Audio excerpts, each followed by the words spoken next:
I'm Joe Biggs with Infowars.com, standing outside of the Western Refinery in El Paso, Texas. Now, the reason I picked this site is because we now know that ISIS is the largest funded terrorist organization in the world. The reason why is because they're taking over places such as this right behind me all across the Middle East. They're able to take these over, and they are now making tons and tons of money. Now, the reason they picked Juarez could be a strategic move. This is just right across the border. Juarez is no more than a few miles to my left.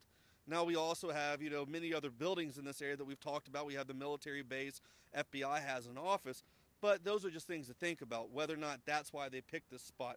But there's another really interesting article out right now in the Washington Examiner, so if you would like to take a look, it says, new ISIS threat, America's electric grid, blackout could kill 9 out of 10 people. This article came out today, so I encourage you to go check it out. Now, there's some interesting points in here. One of the leading experts on the grid said inadequate grid security and a porous U.S.-Mexico border and fragile transmission systems make the electric grid a target for ISIS, said Peter Pry. And like I said, he is one of the leading experts on the grid. By one estimate, should the power go out and stay out for over a year, 9 out of 10 Americans would likely perish. And the reason being, hospitals going down, your non-perishable, your frozen foods, things like that would go bad. The water supplies would shut down because of the power needed to help push that water through to your homes. So it's a very big threat. And they're saying that there's horrible security at these power grid structures across our country.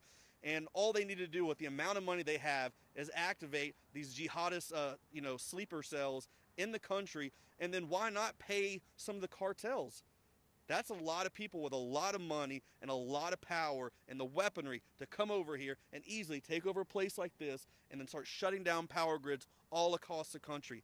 This is a very huge threat. It's something that we need to look into, and it's something just to be aware of. I'm not saying it can happen or will happen, but they do have the money, and they have been doing it in the Middle East. So why not come over here to where their biggest enemy is and try to do it here? But I do have to say this. We're not the kind of people who are going to sleep on it. We will stand up. We will rise. Liberty prevails. We will do the best we can to conquer that enemy. Once again, I'm Joe Biggs with Infowars.com.